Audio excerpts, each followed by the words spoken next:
working on getting connected. Got it. Patty, I just started the recording for you. Okay, great. Let's get things rolling and hopefully Laura will be in here shortly.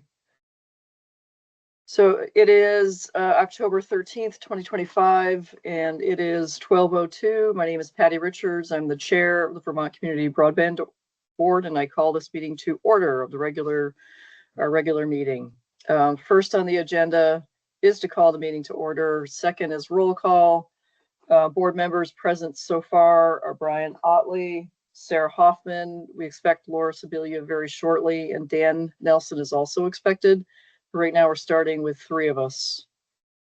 I see Laura's screen is popping up, so we're going to count her as in attendance for the beginning of the meeting. Laura, can you hear us? Yes. Okay, great. We just started. So that's board member roll call. Christine, will you run down staff roll call? Yeah, from staff, we have Ginny Raboyne, Jose Aguayo, Tony Clitheroe, Alyssa Matthews, Lucy Fortier, Alexi Montserrat, Christina Sweet, Brittany Watson, and Gwynn Zakoff is joining us as well. She's our legislative aide. Great, thank you very much. Next is to approve the agenda. I'll make an motion to approve the agenda as provided. Is there a second? I'll second that. Thank you, Sarah. Discussion of the agenda. I'd like to move item 5, which is the Affordable Long Drop Program, to after item 10. And the rationale for that is we are going to hear some items in executive session relative to CUD business plan items. And I'd like to hear that before we take any action on the long drop program. Christine, does that work for you? Oh, I think that's a good idea. Okay, great. Any board members have any concerns? All right, great. Excellent. Are there any other changes to the agenda? Yeah, we'd also include, before we do the long drop approval, the board will also need to approve the universal service plan from Franklin Telephone, because that's a requirement that a plan be approved first. So say that again, approve universal service The plan? universal service plan for Franklin Telephone. They're an eligible provider under Act 71. However, the board has set a requirement that before they approve any grants for a provider, that they have a approved universal service plan. Which makes sense. So let's do that. Let's do that right before we do the long drop program. Okay. And that would be an executive session as well. And that will be an Okay, executive session as well. That can be done publicly. The approval of Franklin's universal service plan would be executive session? No, I don't think it needs to be. Yeah, I don't think so. Okay. Unless there's any pertinent business details that are going to be covered, but we can certainly break into executive session if we need to. Okay, I'm just making a note here so I don't forget. Okay. Any other changes? All right. I'm gonna, so with those changes, let's take a vote on the agenda with the 2 changes noted. All those in favor of the agenda as modified, please say aye.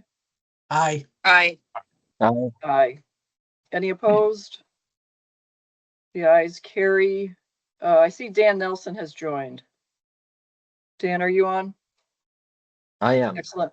Okay, can I count you as an aye in that, or? Yes, I voted, but I guess I didn't announce my arrival. Sorry about that. Okay, sorry about it. I didn't hear you. Okay, that the vote carries 5-0. All right, let's now move on to approval of the minutes from September 8th. I'll make a motion to approve the minutes in our board packet from September 8th, 2025. Is there a second? All right, Second. Brian, thank you. Is anybody absent from that meeting? We were all here. Looks like we were all in attendance. Any changes to the agenda, or not the agenda, the minutes from September 8th? Okay, hearing none. All those in favor, please say aye. Aye. Aye. Aye. Any opposed? The ayes carry 5-0. Okay, minutes are approved. Third on our agenda is public comment. Christine, will you run public comment for us? Yes, at this point in the meeting, anybody can speak. Just raise your hand if you're in the meeting with a video conference. If not, just say something and you'll be given 3 minutes to speak. So does anybody have any comments they would like to make at this point?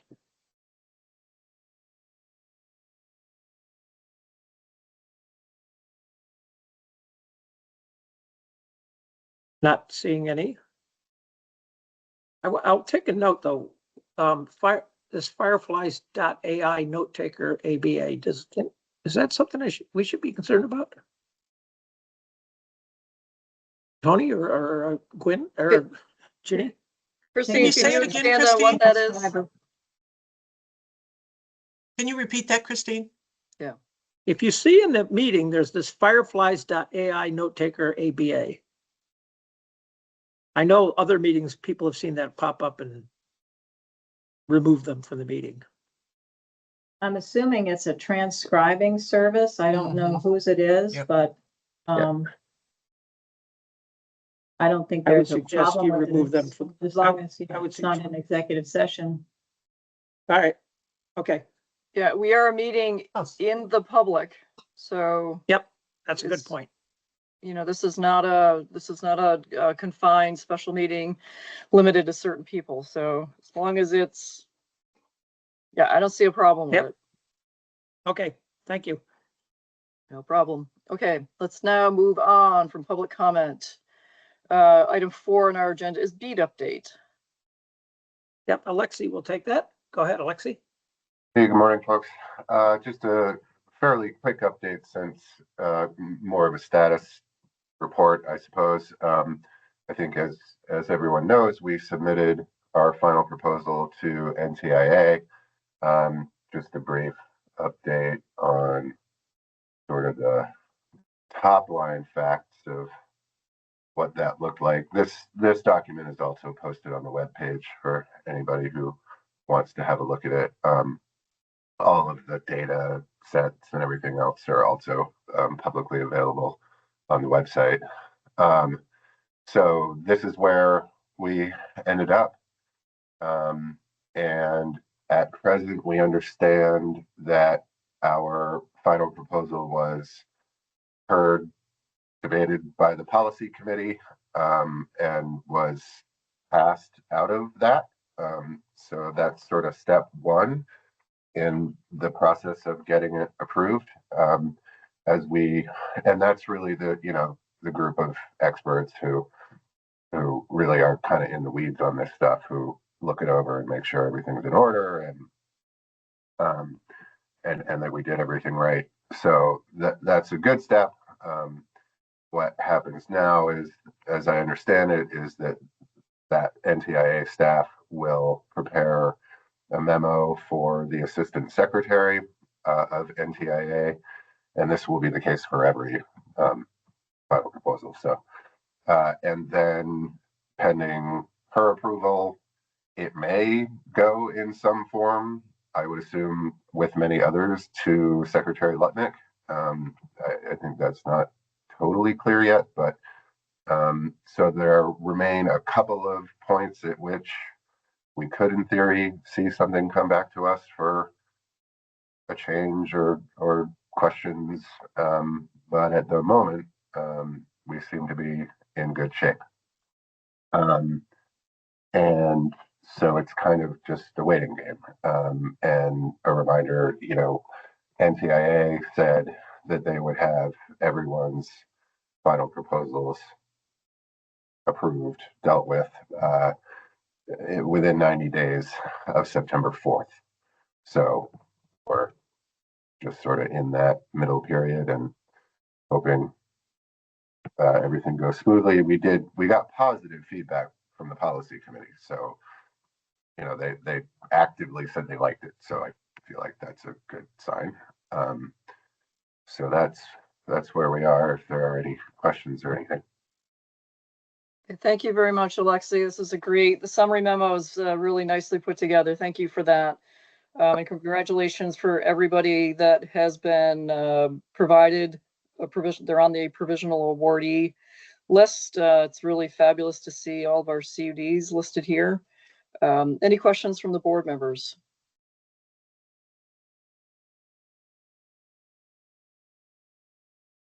Okay, hearing none. Thank you very much. Or Sarah? I just wanted to say congratulations, Alexi. I know we're not to the finish line yet, but Yeah. good start, good start. Thanks. Yeah, well, to everyone involved, which was everyone. So, Well, I do want to put an exclamation point on Alexi's leadership here. His, for very difficult conversations, his steady hand and his leadership was invaluable. Thank you very much, Alexi, and all staff who worked on this. Just great news all around. Okay, that follows up or finishes up the BEAD update, which is item 4. And again, we're going to move item 5, the affordable long drop, until after item 10. So let's now move on to item 6, which is the UCLA update. Yep, and Alyssa and Heron will take this one. I think Aaron's going to take the lead. Go ahead, Aaron. Yep, I will start. Hello, everyone. I'm going to share my screen. All right. So I have UCLA update on this on the agenda and as a title here because that's how we've previously talked about it in connection with the company we're working with to run these speed tests. But what this is an exciting new project and a tool that Vermonters can use to visualize what's important to them about our work. That's when they're getting broadband, where they're getting broadband, and how fast it is. So we're starting fresh with a new name and logo for this project, which I'll show you, along with the map and our plan to get the word out to folks to take part in it. So the project name is VT Speed Check, and this is our new logo. It'll be used on our website to link up to the page where folks can take the speed test. We'll also use it on social media and on other materials related to the project. This is a screenshot of the VT Speed Check map. It includes a layer of PSD data from 2023 and UCLA data from 2024 to today. Now, as we kick off this project, our goal is to get as many Vermonters as possible to take the speed test.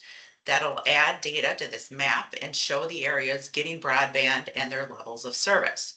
So there are different colors on the map for people who take a test and have service at 100 over 100, and then those who have service between 100 over 20 and 100 over 100. I'll hand this off to Alyssa soon to show you more about how the map works. First, I'm going to talk briefly about our outreach plan. So the more we can get the word out and get Vermonters to take part in VT Speed Check, the more data we'll get and the more accurate it'll be. So before we start our PR and outreach plan, we're going to do a beta test internally and with a few partners to make sure everything's working the way it should. Once we're sure it is, we'll send out a press release. We'll start an ongoing social media campaign, ask to present at a BACUDA meeting, recognizing the CUDs are really important partners in this project and that their networks can be key to getting this message out. I plan to write content for social media, newsletters, and emails to distribute to partners to make it easy for them to share out through their contacts. Some other avenues for outreach include newsletters, town clerks, libraries, superintendents, thinking about writing an op-ed and making how-to videos for our website and social media. And then finally, I thought we could look through any UCLA marketing materials that might be provided to see if there's anything we would want to use for our project. I think it's key to have many different ways to reach people and to do ongoing PR and outreach if we want to get the message across and to as many Vermonters as possible. So that's the basic overview. I'll stop there and take any questions if you have any for me, or I can hand it over to Alyssa to let her show you the map. So Heron, the only, will the speed test data only resonate or be recorded if it's taken through this Vermont VT Speed Check process? So if I did a Uh, speed test independent from that, from this link or whatever, does that show up or not? Is it counted? Well, it'll need to go through the link, and then there are a couple of ways, or Vermonters can download the app, which will give more specific data. Alyssa may be able to explain that better than I can, but that's my understanding of it. Yeah, So I if think I the did question, if Yeah, I go did a ahead. I speed think- test independent from Ookla, is it gathered? Is that data gathered in your map? yeah, Only have Alyssa answer. Ook- Go ahead. only Ookla speed tests will be, but Okay. it can be from any public link. So, and when Heron mentioned the app, basically it, with the outreach plan, I think we'll be wanting to get more people engaged and focused on on paying attention to their bandwidth. And so the hope is that we get more people actually downloading the app and doing this on an ongoing basis, because that gives us more data to use over time. But we get the Ookla data, whether it's someone just searches speed test in Google and does their own speed test, or goes to our website and does it. It's just Okay. only the Ookla branded speed test that is the data we're using. Okay, thank you. Any other questions before you guys move on? Okay, hearing none, you guys can keep going. So this is just kind of the beta version of what the map looks like. So this is showing a time lapse of Ookla speed tests from January 2024 through the present time. So every month the speed tests are aggregated and added to the map.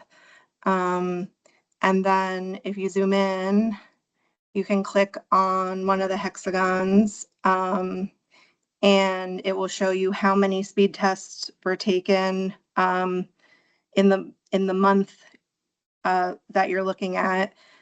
What percentage of them have 100 over 100? What percentage of them are showing 100 over 100 over 20? And what percentage have less than 100 over 20?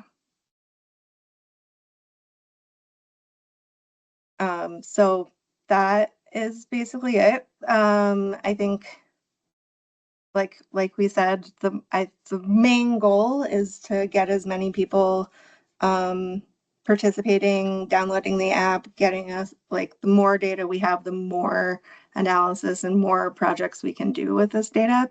But I think this kind of helps people get the idea of what is their speed, why does speed matter, and shows progress across the state.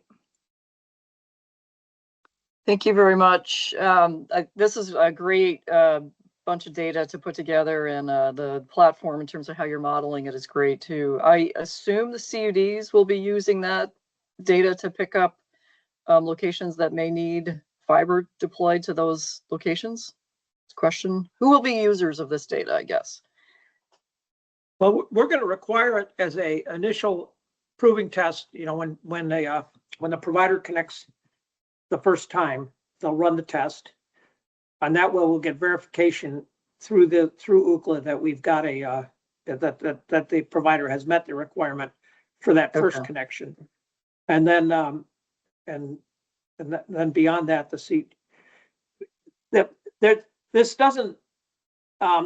doesn't eliminate the need for what's called the ONT data, which we could talk about in a future meeting. There's a good requirement in BEAD for providers to provide their ONT test. The ONT test shows you the speed that you get at the outside of the premise, so that we can get a confirmation of where the problems are. But this certainly gives us an idea of trends that are happening in certain areas of the state. If we can see things degrade over time, that tells us that there's something going on with the provider, et cetera, et cetera. Got But it. it's also a tool for figuring out what's going on in your home versus what's going on the network. Great. Thank you very much. I see Brian's hands up. Yeah, Alyssa, just this may be a dumb question, but indulge me, please. If a customer takes the test and let's just say their subscription with their local provider caps them at 50/50, that's what they're paying for, but their connection is capable of 200.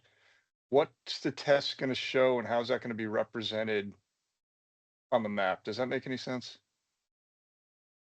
So you're saying they're capped at 50. So if They're on a they're plan, paying, yeah. so Yeah. I'm paying for 100 over 100, but I'm getting like 300 over 300. So it shows I'm getting 300 over 300. You're saying if it's capped, so if they're only getting 50 over 50, it would Yeah, they're only show paying, 50. they're only paying for the 50/50 plan, right? Even though they could Right. It will upgrade show to the the, actual speed. So it would show if it's higher. It would come up higher, but we're only tracking up to 100 over 100. so just leave, so let's just say I'm paying for a 50/50. Because I like with my provider, I pay for 50/50, I get 50/50 or close to it, 48/48 or something like that. I never get, I can upgrade to 100/100, but I don't have that need. But my location can upgrade to 100/100. So if I test under my current setup where I'm only getting 50/50 because that's what I'm paying for, that's what I've opted for, is that going to That's what it, underreport? yes. Is That that it going would to show, underreport what the connection capability is? this is not tracking capability, it's tracking actual speed Okay, at the okay, location. great, thank you, that was helpful. So if somebody has 100 by 100 going by their house, but they've chosen not to sign in, let's say they don't have any internet, I'm just going to stress test this. What will they show up as?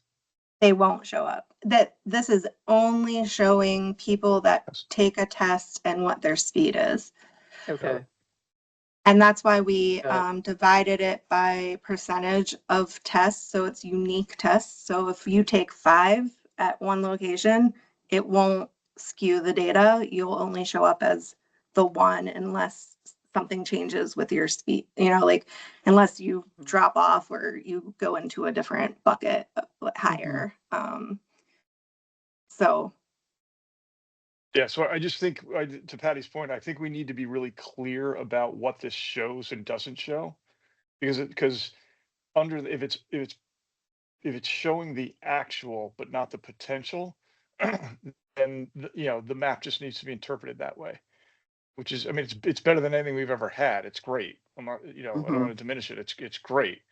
But I don't want someone to look at this and be like, have a negative thought because it's the actuals, not the potentials. I mean, it would be wonderful to somehow get the potentials as well, or at least have some sort of a caveat on it that says it's, and I'm sure you'll do that, to say it's limited to actual testing based on locations, selected bandwidth plan with their provider or something. I don't know what the right words are, but you know what I mean. yep. And so our updated funding dashboard will have kind of the potential of what's available at every location related to the funding streams. But this is kind of a separate project for kind of just customer awareness of Okay. getting used to like figuring out what is their bandwidth, what do they need, how do we get them engaged in thinking about, yeah. Okay. Thank you. Yeah, good conversation. Dan has his hand up. Just a real quick to address that, maybe it wouldn't be a lot of work, I think, to break this down and show 25, 25, 50, 50, 100, 100, and illustrate the areas of the state that are reaching which levels. It's a slightly different twist on the graph, but I know the goal was 100, but you'll never know what they subscribed to. And maybe this is a way of saying they have broadband at this rate, and it ought to be referenced as green or something like that.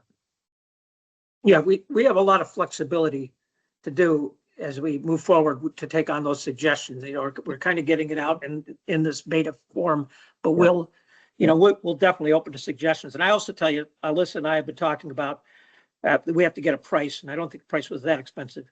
You can actually buy devices and strategically place them in your system to get that capacity question answered, so that we will, there is the ability. I don't know how much it costs. We'll have to do evaluation and come back, and see what we have for a budget. But there is we do have the ability. Ookla has devices we can place throughout the whole system to actual monitor potential speeds of the system. If I could jump in here too, I would say, kind of to Brian's point, that part of the appeal of this is also the other way is, are you getting what you're paying for? I pay for 75, and am I getting 75? And I think that's part of what we're going to be putting out there. Part of the messaging to try to get people to take part is, you don't know what you're paying for. You're paying for it, but you don't know what you're getting. Are you getting what you're paying for? So that's part of it as well. Good Yeah, point. and it should be interesting comparative data to share with the providers, because it's double-sided. They might have a complaint that this undersells what they're capable of delivering if people are opting for a lower level of bandwidth. But at the same time, to your point, Heron, it could show perhaps pockets where they're underperforming what they're representing or underperforming what a customer is paying for. So it should spur a healthy dialogue if the providers are open to it.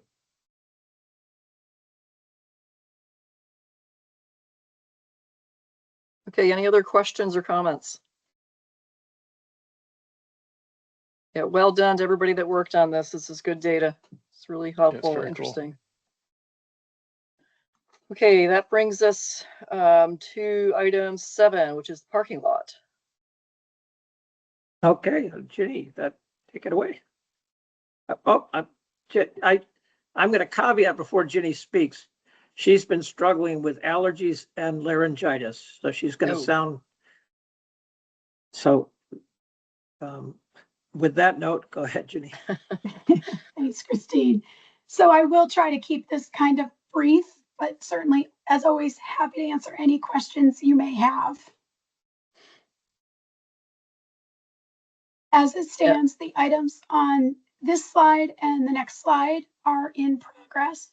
Parking lot items 146, 148, and 149 remain items for future board meetings. Parking lot 145 regarding the community center in Groton. Any KCVs keeping us updated, and we will work together on media when the time is right for that community center opening there in Groton. Staff continues to work through parking lot item 130 regarding the customer backup issues. The annual report policy and recoupment of funds policy are in progress. And I'd like to note that on parking lot item 114, review of the board terms, that Mr. Otley's term is up for reappointment in February of 2026. So that's on my calendar to follow up on. All of the items on this slide are completed or will be after today's meeting. Items 153 through 156, all related to updates to the minutes. Those updates were made just after the last meeting, and the final approved minutes were posted to the website. Parking lot item 152 has been completed. Ms. Alquist reports that any KCVs and discussions with PSD and FIDIUM and the other CUDs were not interested. That concludes our brief update on the parking lot items. As always, if you have questions, please feel free to reach out to me. Thanks very much. Thank you very much, Jenny, and I hope you're feeling better. Thank you. And certainly the parking lot just jogged my memory that I've got some work to do with Tony on the annual report policy. So Tony, I'll be following up soon. Yes, the two policies have not stopped progress. We just have had other priorities. So they're still top of mind that they both need to be completed. Exactly. Yeah, there's that little thing called bead in the middle. Little, yes. Any other comments or questions? Okay, thank you very much. The parking lot is very effective at capturing things we have to do and follow-up items. Okay, so item 8 on our agenda is the Vikuda update. Rob Vitsky. Good afternoon. I guess it's afternoon.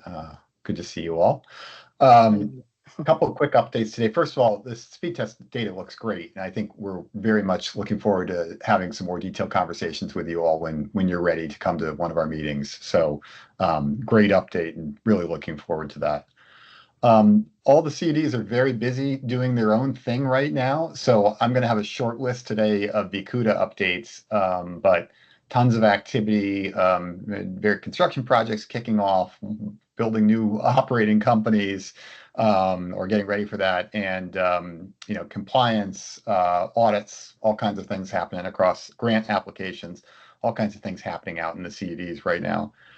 In terms of Vikuda itself, we've had a series of workshops that Andrew's organized that have been, I think, pretty effective with Lerman Center working on compliance and kind of walking through what all the federal and state agencies require of organizations in this business. And the good news is it seems like it's really been a validation of work that's already been underway, but really useful to go back and deep dive kind of on the intricacies of some of these programs and what's changing. And even with some of the changes in the way the FCC is approaching things right now, having a chance for the group to kind of revisit all those compliance and regulatory issues and refresh some of those requirements. So that's been really effective activity.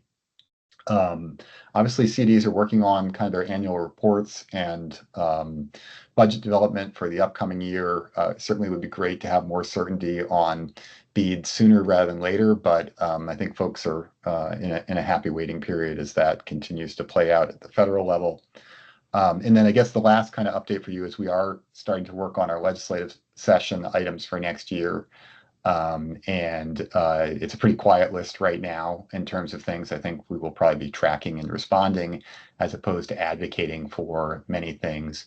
But we are putting some time into the consumer protection bill that has been on the wall the last couple of years and kind of putting together some recommendations for that. And so probably a month from now or something, we will have some comments about that. And, overall, some really good conversations about the role of CDs and supporting their consumers in their areas and what we can do to help encourage the access to broadband and competition and good behavior by providers in Vermont. So those are the big items right now. If there are any questions, I can tape them. Otherwise, we'll let you guys move on. Thank you very much, Rob. Any questions of Rob? Okay, hearing none. Thank you for all you're doing, Rob. Thank you. All right, so that moves us into item 9. And before we move over to executive session, I would just want to remind everybody, we need to unmute our microphones.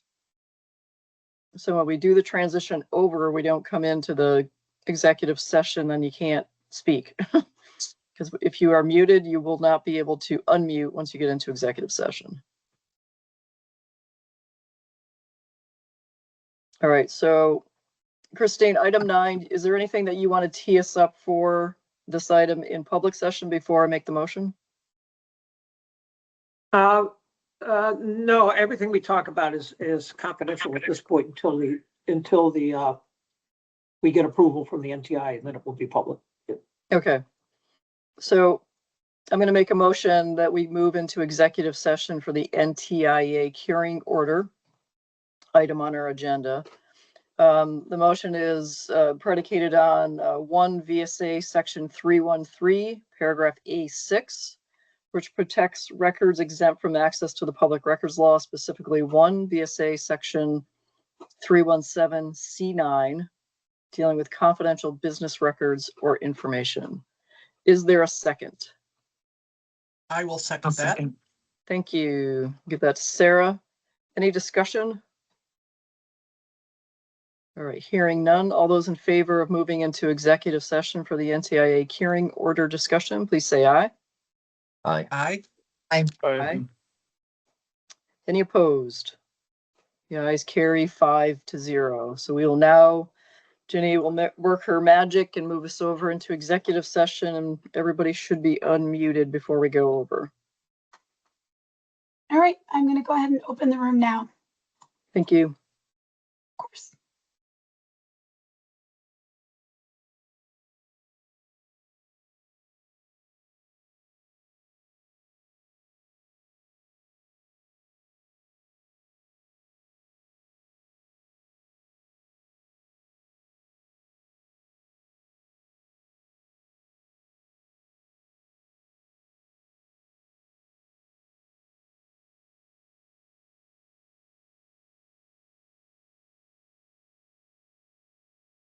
Laura, you should be moving shortly. I just realized you had 2 email addresses, so I just moved you over.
And Jenny, I'll just wait to hear from you that we've got everybody in. Yes, we are working on that right now. Okay.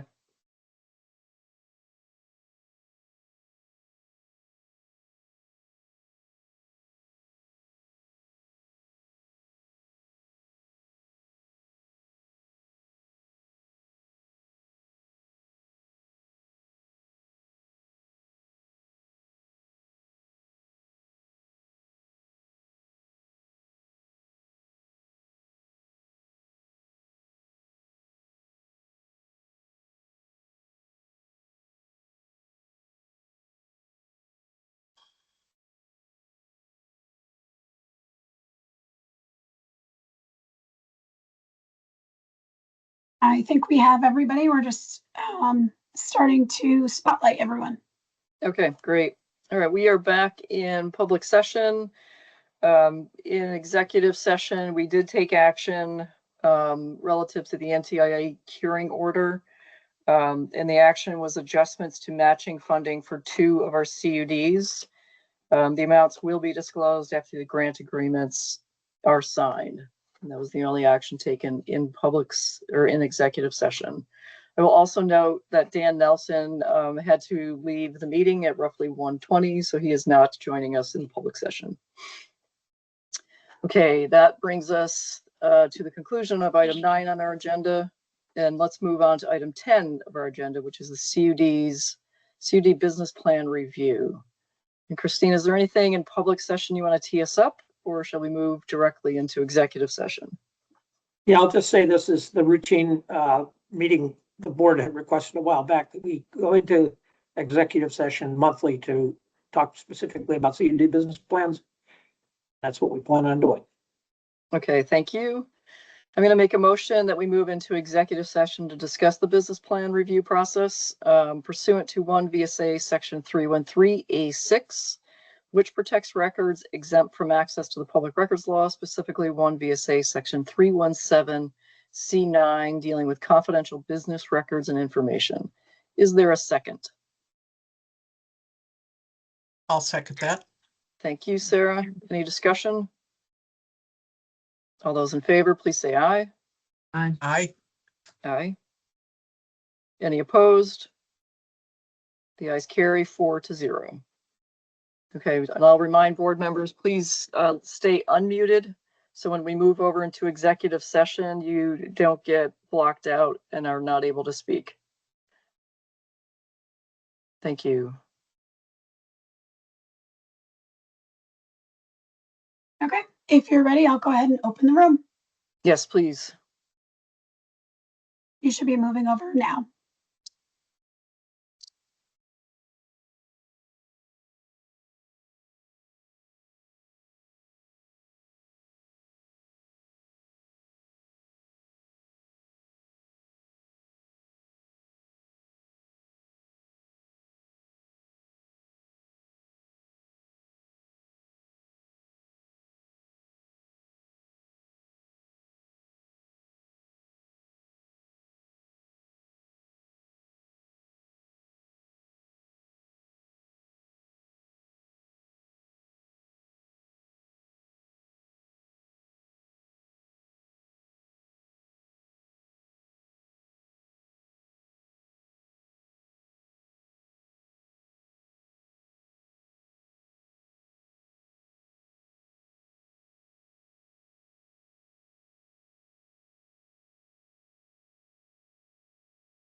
I think we are all back, Patty. Okay, thank you very much, Jenny. Okay, we are back in public session. There was no action taken in executive session. We were in executive session for CUD business plan review and updates. Okay. That now brings us to, we changed the agenda to, Long drop program, right? yep, we changed it. We had two items that we changed. One was for approval of universal service plan for Franklin Telephone. Right. And the second was the affordable long drop program.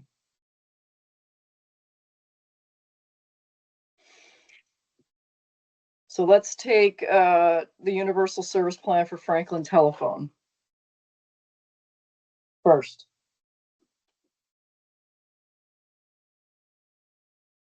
So you have the plan in your packet.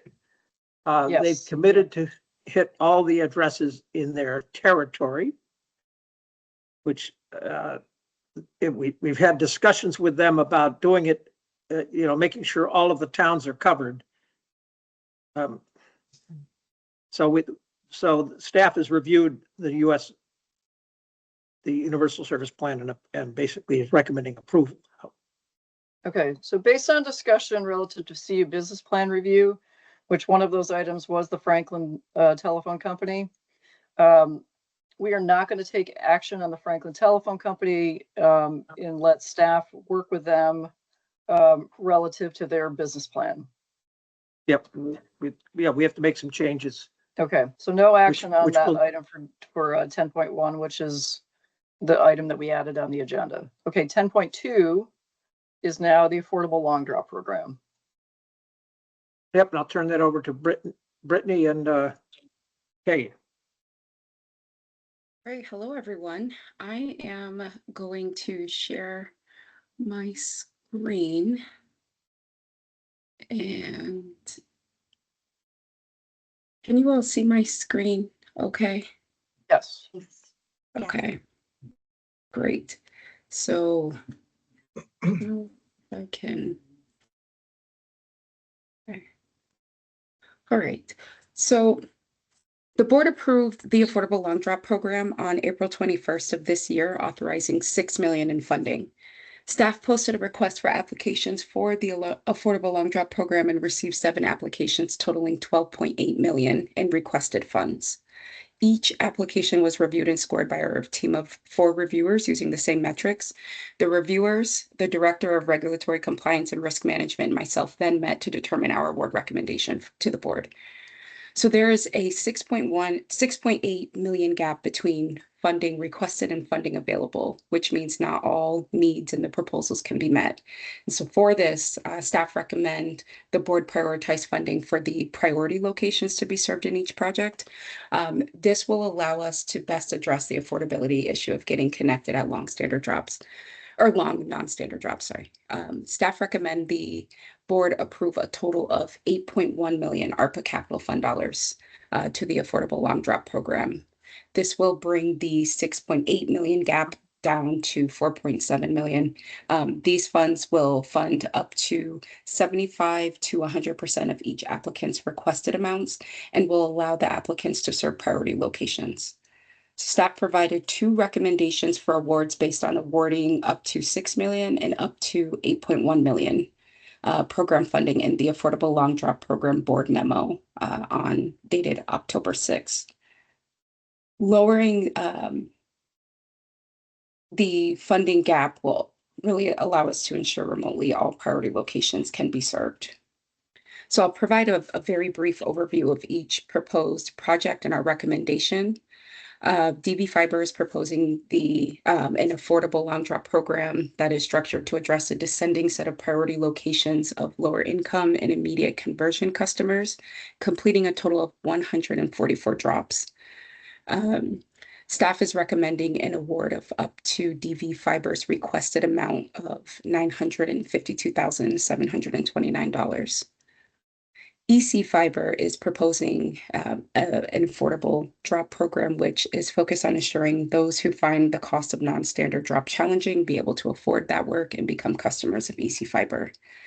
So this program will service over 1,000 addresses and enable hundreds of current families who have signed up but have not yet gotten connected to become active customers. So staff are recommending an award of up to $3 million, which is a partial amount of EC Fiber's requested amount of $4 million. Maple Broadband is proposing the Maple Broadband Affordable Drop Program, which will fund drops to 168 households, prioritized as low-income households, lower-income households, households that have signed up for service prior to 9/21/25, and other households that register for service after 9/21/25. Staff's recommending an award of up to Maple Broadband's requested amount of $1.1 million. NEKCV is proposing the NEKCV Affordable ARPA Drop Program, which is focused on ensuring potential customers that need underground conduit will be able to afford access to high-speed internet service. This program will offer potential customers of NEKCV's ARPA-funded fiber network the same opportunity as those in the remaining parts of the district. The program will focus on low-income customers, customers that have registered for service, customers that will result from new service being made available, and addresses within the district for potential customers.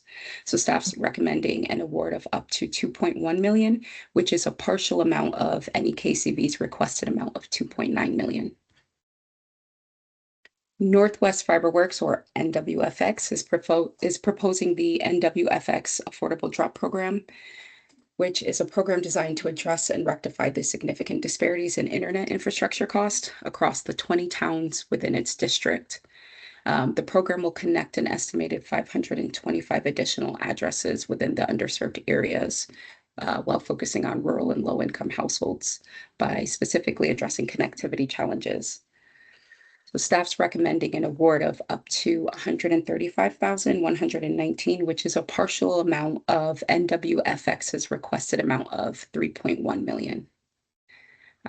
WCVT has identified locations greater than 500 feet in distance that are buried and would require significant investment by a customer for installation of conduit and fiber. So of the identified,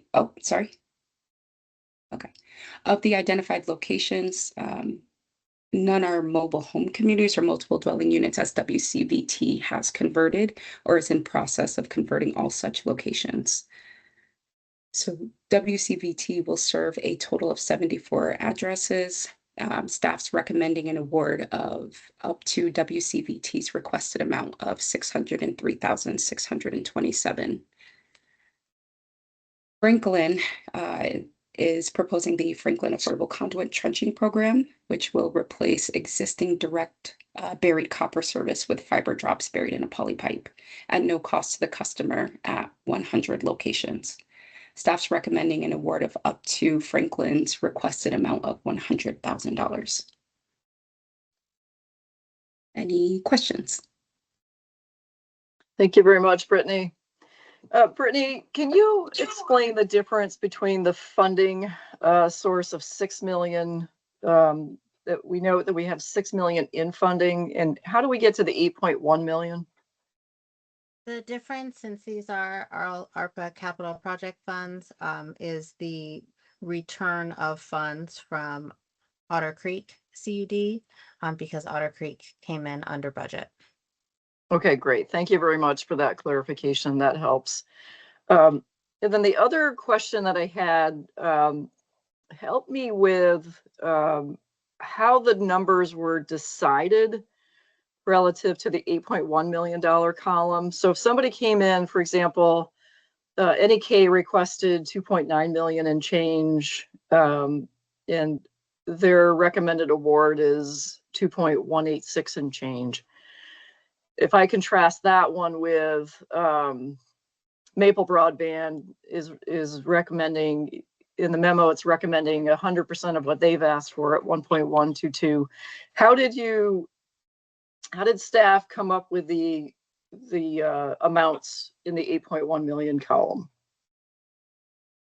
So we came up with the amounts in the 8.1 million column with looking at first the total amount that was requested, which is and I can actually, well, it might be helpful for me to keep my sharing my screen unless others find it distracting, then I'm happy to stop sharing.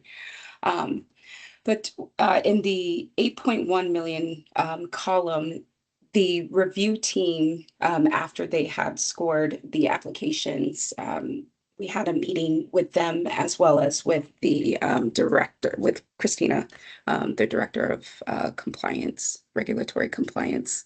And we identified that all of the applications were great. They all had, we see that they would be meeting the need. And we also knew that we didn't have the amount of funds to be able to fund all of the requested amounts. And so then we looked at the nature of the Affordable Long Drop program and the fact that we have these priority locations. And so then we looked at each of the applications to determine the best approach to ensure that we're meeting the needs of the priority locations. And so then that's how we started to award our funding, or give the recommendations to award the funding. And so there is ensuring that all of the priority locations can be reached, as well as each applicant receiving about 75% to 100% of their requested funds. And so that we can have overall a substantial amount of funding and work that can happen for each applicant. Thank you very much. That was very helpful. Okay, other questions of Brittany?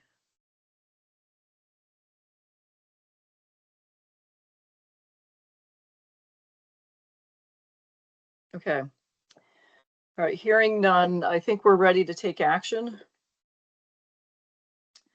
I'm going to make a recommendation that we approve for the Affordable Long Drop program, authorize staff to allocate up to $7,864,881.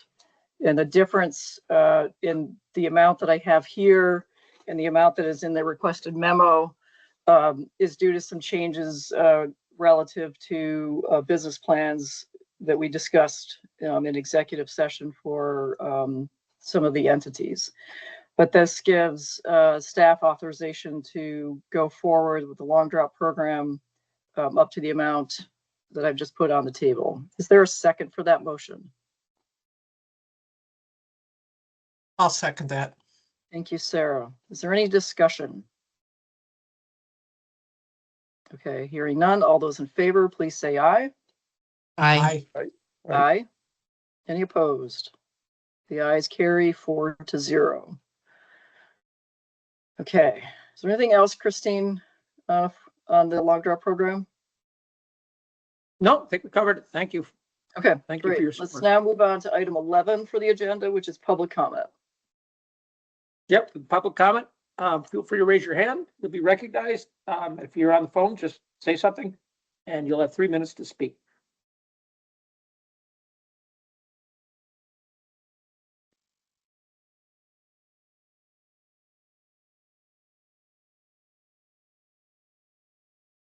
Okay, I don't see any hands coming up, so I think you can move on.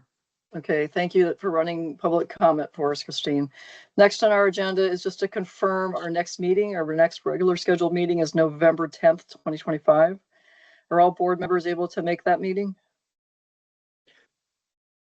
Yes, I'll just miss Yes. a portion from my regularly Okay. scheduled business work meeting. Okay. And Sarah, you're good? Yep, thank you. Okay, great. We got at least 4 of us. Next on our agenda is our standing executive session item for personnel matters for the board time. That's item 13. And then after we conclude that item, the meeting is officially adjourned.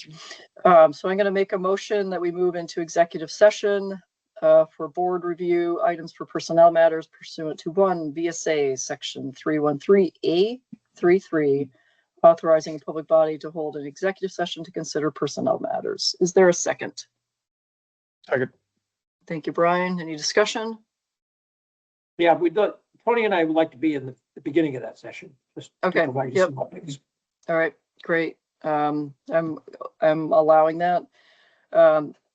All those in favor, please say aye. Aye. Aye. Any opposed? The ayes carry 4-0. All right, we'll move over to executive session with Christine and Tony in the beginning of the executive session. Okay, I'm gonna go ahead and open the room now. Thank you.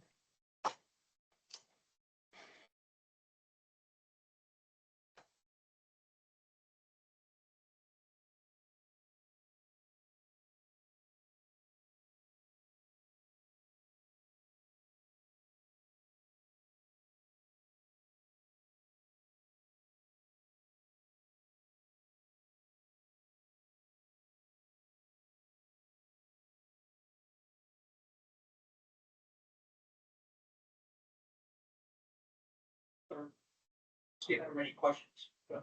That issue's been resolved satisfactorily. Christine and Tony, your mic's open.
Have him call you. I believe so. Sorry. Wait an hour exactly. Yeah. He said